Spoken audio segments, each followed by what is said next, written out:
ನಮಸ್ಕಾರ ಸ್ನೇಹಿತರೆ. ಇಂದು ನಾವು ಉತ್ತರ ಕನ್ನಡ ಜಿಲ್ಲೆಯ ಸಿರಸಿ ತಾಲೂಕಿನ ಒಂದು ಅಪರೂಪದ ಆಧ್ಯಾತ್ಮಿಕ ಹಾಗೂ ಐತಿಹಾಸಿಕ ಸ್ಥಳಕ್ಕೆ ಭೇಟಿ ನೀಡಲಿದ್ದೇವೆ. ಅದು ಎಂದರೆ ಶ್ರೀ ಭಟ್ಟಾರಕ ಕಳಂಕ ಸ್ವಾದಿ ದಿಗಂಬರ ಸೊಂದ ಜೈನ ಮಠ. ನೀವೇನು ವೀಕ್ಷಣೆ ಮಾಡ್ತಿದ್ದಿಲ್ಲ, ಇದು ಸೊಂದ ಜೈನ ಮಠ. ನಾವೇನು ಸ್ವರ್ಣವಲ್ಲಿ ಮಠ ಅಂತ ಏನು ಹೇಳ್ತೀವಲ್ಲ, ಸ್ವರ್ಣವಲ್ಲಿ ಮಠ, ಆ ಮಠದಿಂದ ಜಸ್ಟ್ 1-2 ಕಿಲೋಮೀಟರ್ ದೂರದಲ್ಲಿ ಈ ಒಂದು ಜೈನ ಮಠ ಇರೋದು. ಸೇಮ್ ಅದೇ ರೂಟಲ್ಲಿ ನಾವು ಬರಬೇಕಾಗತ್ತೆ. ಯಲ್ಲಾಪುರ ಸಿರ್ಸಿ ಏನು ಹೋಗ್ತೇವಲ್ವ ಅದೇ ರೂಟು ರೈಟಲ್ಲಿ ಬಂದರೆ ಈ ನಾವು ಸ್ವರ್ಣವಲ್ಲಿ ಏನು ಮಾರ್ಗವಾಗಿ ಹೋಗ್ತೇವಲ್ಲ ಸ್ವರ್ಣವಲ್ಲಿ ಮಠಕ್ಕೆ ಅದೇ ಮಾರ್ಗವಾಗಿ ಬರಬೇಕು. ಇದು ಜೈನ ಮಠ. ನೀವೇನು ವೀಕ್ಷಣೆ ಮಾಡ್ತಿದ್ದಿಲ್ಲ, ಇದೆಲ್ಲ ಜೈನ ಮಠ. ಈ ಪವಿತ್ರ ಜೈನ ಮಠವು ಸ್ವರ್ಣವಲ್ಲಿ ಮಠದ ಸಮೀಪದಲ್ಲಿದ್ದು ಪ್ರಕೃತಿಯ ಮಧ್ಯೆ ನೆಲೆಗೊಂಡಿರುವ ಶಾಂತಿಯ ತಾಣವಾಗಿದೆ. ಈ ಪ್ರದೇಶವು ಸಿರಿಸಿ ತಾಲೂಕಿನಲ್ಲಿದ್ದು ಉತ್ತರ ಕನ್ನಡ ಜಿಲ್ಲೆಯಲ್ಲಿ ತನ್ನದೇ ಆದ ಧಾರ್ಮಿಕ ಮಹತ್ವವನ್ನು ಹೊಂದಿದೆ. ಇದು ಜೈನ ಮಠ. ಇದು ಜೈನ ಮಠ. ನೀವೇನು ವೀಕ್ಷಣೆ ಮಾಡ್ತಿದ್ದಿಲ್ಲ, ಇದು ಪೀಠ. ಇದು ಪೀಠವನ್ನು ನೀವು ಇವಾಗ ವೀಕ್ಷಣೆ ಮಾಡ್ತಾ ಇದ್ದೀರಿ. ಜೈನ ಮಠದಲ್ಲಿರುವ ಪೀಠ ತನ್ನದೇ ಆಗಿರ್ತಕ್ಕಂಥ ಐತಿಹಾಸಿಕ ಹಿನ್ನೆಲೆಯನ್ನು ಹೊಂದಿದೆ.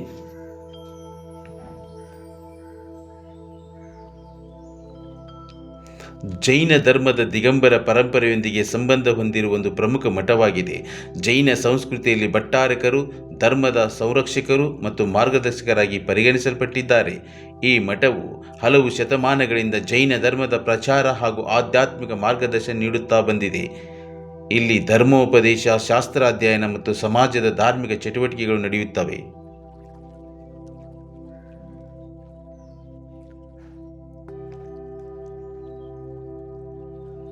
ನೋಡಿ, ಇದೆಲ್ಲ ಇನ್ಸೈಡ್ ಇರ್ತಕ್ಕಂಥ ಇದು.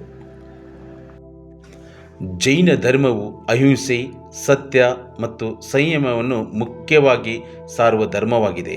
ಈ ಧರ್ಮದ ತತ್ವಗಳು ಅಹಿಂಸೆ, ಸತ್ಯ, ಆಸ್ಥೇಯ, ಬ್ರಹ್ಮಚರ್ಯ, ಅಪರಿಗ್ರಹ ಈ ಮೌಲ್ಯಗಳನ್ನು ಜೀವನದಲ್ಲಿ ಅಳವಡಿಸಿಕೊಂಡರೆ ಮಾನವನ ಜೀವನದಲ್ಲಿ ಶಾಂತಿ ಮತ್ತು ಸಮತೋಲನ ಉಂಟಾಗುತ್ತದೆ. ನೋಡಿ, ಜೈನ ಧರ್ಮದಲ್ಲಿ ಇರ್ತಕ್ಕಂಥ ಪ್ರಮುಖವಾಗಿರ್ತಕ್ಕಂಥ ಇವು 5 ತತ್ವಗಳು. ಪಶ್ಚಿಮ ಘಟ್ಟಗಳ ಹಸಿರಿನ ನಡುವೆ ನೆಲೆಗೊಂಡಿರುವ ಸಿರಿಸಿ ತಾಲೂಕಿನ ತನ್ನ ಪ್ರಕೃತಿ ಸೌಂದರ್ಯ, ಸಂಸ್ಕೃತಿ ಮತ್ತು ಧಾರ್ಮಿಕ ಪರಂಪರೆಗಾಗಿ ಪ್ರಸಿದ್ಧವಾಗಿದೆ. ಈ ಪ್ರದೇಶದಲ್ಲಿ ಅನೇಕ ಹಳೆಯ ದೇವಾಲಯಗಳು, ಮಠಗಳು ಮತ್ತು ಆಧ್ಯಾತ್ಮಿಕ ಕೇಂದ್ರಗಳು ಇದ್ದು ಅವುಗಳಲ್ಲಿ ಪ್ರಮುಖವಾದದ್ದು ಈ ಜೈನ ಮಠ. ಶಾಂತಿಯ ವಾತಾವರಣ, ಹಸಿರು ಅರಣ್ಯಗಳು ಮತ್ತು ಪವಿತ್ರತೆಯ ಸ್ಪರ್ಶದಿಂದ ಈ ಸ್ಥಳವು ಧ್ಯಾನ ಮತ್ತು ಆಧ್ಯಾತ್ಮಿಕತೆಯ ಅನುಭವವನ್ನು ನೀಡುತ್ತದೆ. ಈ ಮಠದ ಸುತ್ತಮುತ್ತಲಿನ ಪರಿಸರ ಅತ್ಯಂತ ಮನಮೋಹಕವಾಗಿದೆ. ಹಸಿರು ಮರಗಳು, ತಾಜಾ ಗಾಳಿ, ಮೌನದ ವಾತಾವರಣ ಇವು ಎಲ್ಲವೂ ಸೇರಿ ಈ ಸ್ಥಳವನ್ನು ಧ್ಯಾನ ಹಾಗೂ ಮನಸ್ಸಿನ ಶಾಂತಿಗಾಗಿ ಸೂಕ್ತ ಸ್ಥಳವಾಗಿಸಿದೆ. ನಗರದ ಗದ್ದಲದಿಂದ ದೂರವಾಗಿ ಇಲ್ಲಿ ಬಂದಾಗ ಮನಸ್ಸಿಗೆ ವಿಶ್ರಾಂತಿ ದೊರೆಯುತ್ತದೆ. ನೋಡಿ, ಇದು ದೇವಸ್ಥಾನದ ಒಳಗಡೆ ಇನ್ಸೈಡ್ ಇರ್ತಕ್ಕಂಥದ್ದು. ಈ ಮಠದಲ್ಲಿ ಹಲವಾರು ಧಾರ್ಮಿಕ ಕಾರ್ಯಕ್ರಮಗಳು ಕೂಡ ನಡೀತಾ ಇರ್ತವೆ. ಧರ್ಮೋಪದೇಶ ಇರ್ಬೋದು, ಪೂಜೆಗಳು, ಆಧ್ಯಾತ್ಮಿಕ ಪ್ರವಚನಗಳು, ಜೈನ ಹಬ್ಬಗಳ ಆಚರಣೆ ಇವೆಲ್ಲವೂ ಇಲ್ಲಿ ನಡೀತಾ ಇರುತ್ತೆ. ಹಾಗೆ ಜೈನ ಸಮಾಜದ ಜನರ ದೂರದಿಂದ ಇಲ್ಲಿ ಭೇಟಿ ನೀಡತಕ್ಕಂಥವರಿಗೆ ಇಲ್ಲಿ ತಂಗಲಿಕ್ಕೆ ಅವಕಾಶ ಇದೆ. ಹಾಗೆ ಇಲ್ಲಿ ಪ್ರಸಾದದ ವ್ಯವಸ್ಥೆಯೂ ಕೂಡ ಈ ಒಂದು ಮಠದಲ್ಲಿ ಇದೆ. ಈ ಜೈನ ಮಠವು ಈ ಸ್ವರ್ಣವಲ್ಲಿ ಮಠ ಸಮೀಪದಲ್ಲಿ ಇರುವುದರಿಂದ ಈ ಪ್ರದೇಶ ಸಂಪೂರ್ಣವಾಗಿ ಒಂದು ಆಧ್ಯಾತ್ಮಿಕ ಶಕ್ತಿ ಅಂತಲೇ ನಾವು ಇಲ್ಲಿ ಹೇಳ್ಬೋದು. ಹಾಗೆ ಇದು ಕೇವಲ ಜೈನ ಪರಂಪರೆ ಮಾತ್ರ ಅಲ್ಲ, ಹಿಂದೂ ಹಾಗೂ ಜೈನ ಪರಂಪರೆ ಇಲ್ಲಿ ಎರಡನ್ನೂ ಕೂಡ ಏನಾಗುತ್ತೆ ಅಂದರೆ ಸಮಾನವಾಗಿ ಗೌರವಿಸಲ್ಪಡ್ತಾರೆ. ಇದು ಭಾರತದ ಒಂದು ಧಾರ್ಮಿಕ ಸಹಿಷ್ಣುತೆ ಅಂತಲೂ ಕೂಡ ಹೇಳ್ಬೋದು. ಇಲ್ಲಿ ಹಿಂದೂಗಳು ಕೂಡ ಹೋಗ್ಬೋದು, ಏನು ತೊಂದರೆ ಇಲ್ಲ. ಈ ಸ್ಥಳಕ್ಕೆ ಭೇಟಿ ನೀಡಲು ಬಯಸುವವರು ಮೊದಲು ಸಿರಿಸಿ ನಗರಕ್ಕೆ ಬರಬೇಕು. ಸಿರಿಸಿಯಿಂದ ನಾವು ಸ್ವರ್ಣವಲ್ಲಿ ಕಡೆಗೆ ಏನು ಹೋಗ್ತೇವಲ್ವ, ನಾನೇನು ಯಲ್ಲಾಪುರ ಮಾರ್ಗ ಅಂತ ಹೇಳಿದ್ನಲ್ವ, ಸೊ ಅದೇ ಸ್ವರ್ಣವಲ್ಲಿ ಹೋಗೋ ಮಾರ್ಗದ ಮೂಲಕ ನಾವು ಈ ಒಂದು ಸ್ಥಳಕ್ಕೆ ಹೋಗಬೇಕಾಗುತ್ತೆ.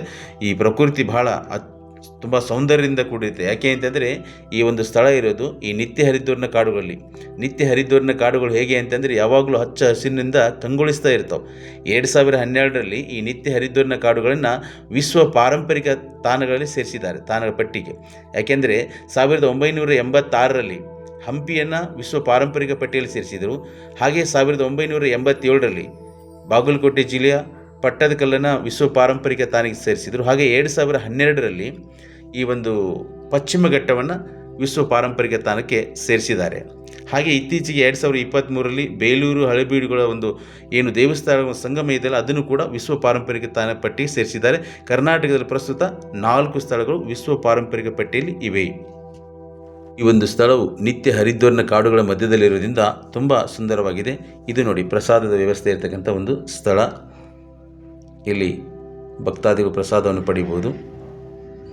ಇದು ಪ್ರಸಾದವನ್ನು ಪಡಿತಕ್ಕಂಥ ಒಂದು ಸ್ಥಳ. ಇದು ಈ ಮಠದಲ್ಲಿ ಅನೇಕ ವಿದ್ಯಾರ್ಥಿಗಳಿಗೆ ಆಧ್ಯಾತ್ಮಿಕ ಹಾಗೂ ಸಾಂಸ್ಕೃತಿಕ ವಿದ್ಯಾಭ್ಯಾಸವನ್ನು ನೀಡಲಾಗುತ್ತದೆ. ಇಲ್ಲಿ ಶಿಕ್ಷಣ ಪಡೆಯುವ ವಿದ್ಯಾರ್ಥಿಗಳು ಕೇವಲ ಪುಸ್ತಕದ ಜ್ಞಾನವನ್ನು ಮಾತ್ರವಲ್ಲ, ಜೀವನದ ಮೌಲ್ಯಗಳನ್ನು ಕೂಡ ಕಲಿಯುತ್ತಾರೆ. ಜೈನ ಧರ್ಮದ ಮಹಾನ್ ತತ್ವಗಳು ಅಹಿಂಸೆ, ಸತ್ಯ, ಸಂಯಮ ಮತ್ತು ಶಾಂತಿ ಇವುಗಳನ್ನು ವಿದ್ಯಾರ್ಥಿಗಳಿಗೆ ಇಲ್ಲಿ ಆಳವಾಗಿ ಬೋಧಿಸಲಾಗುತ್ತದೆ. ಇಲ್ಲಿ ಗುರುಗಳು ವಿದ್ಯಾರ್ಥಿಗಳಿಗೆ ಧರ್ಮ ಗ್ರಂಥಗಳ ಅಧ್ಯಯನ, ಸಂಸ್ಕೃತ ಮತ್ತು ಪ್ರಾಚೀನ ಜ್ಞಾನ ಪರಂಪರೆ ಬಗ್ಗೆ ತಿಳಿಸುತ್ತಾರೆ. ಈ ಪವಿತ್ರ ವಾತಾವರಣದಲ್ಲಿ ವಿದ್ಯಾರ್ಥಿಗಳು ಶಿಸ್ತಿನ ಜೀವನವನ್ನು ಅನುಸರಿಸಿ ತಮ್ಮ ವ್ಯಕ್ತಿತ್ವವನ್ನು ರೂಪಿಸಿಕೊಳ್ಳುತ್ತಾರೆ. ಹಸಿರು ಪ್ರಕೃತಿಯ ಮಧ್ಯೆ ನೆಲೆಗೊಂಡಿರುವ ಈ ಮಠದಲ್ಲಿ ಓದುತ್ತಿರುವ ವಿದ್ಯಾರ್ಥಿಗಳಿಗೆ ಮನಸ್ಸಿನ ಏಕಾಗ್ರತೆ ಹೆಚ್ಚುತ್ತದೆ. ನಗರದ ಗದ್ದಲದಿಂದ ದೂರವಾಗಿ ಶಾಂತಿಯ ವಾತಾವರಣದಲ್ಲಿ ಅವರು ಜ್ಞಾನವನ್ನು ಸಂಪಾದಿಸುತ್ತಾರೆ. ಇಲ್ಲಿ ಶಿಕ್ಷಣ ಪಡೆಯುವ ವಿದ್ಯಾರ್ಥಿಗಳು ಭವಿಷ್ಯದಲ್ಲಿ ಸಮಾಜಕ್ಕೆ ಉತ್ತಮ ಮಾರ್ಗದರ್ಶಕರಾಗುತ್ತಾರೆ.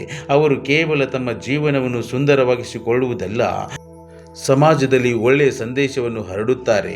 ಇಂಥ ಪವಿತ್ರ ಸ್ಥಳದಲ್ಲಿ ನಡೆಯುತ್ತಿರುವ ವಿದ್ಯಾಭ್ಯಾಸ ನಮ್ಮ ಸಂಸ್ಕೃತಿ ಮತ್ತು ಧಾರ್ಮಿಕ ಪರಂಪರೆಯನ್ನು ಮುಂದಿನ ಪೀಳಿಗೆಗಳಿಗೆ ಸಾಗಿಸುವ ಒಂದು ಮಹತ್ವದ ಕಾರ್ಯವಾಗಿದೆ.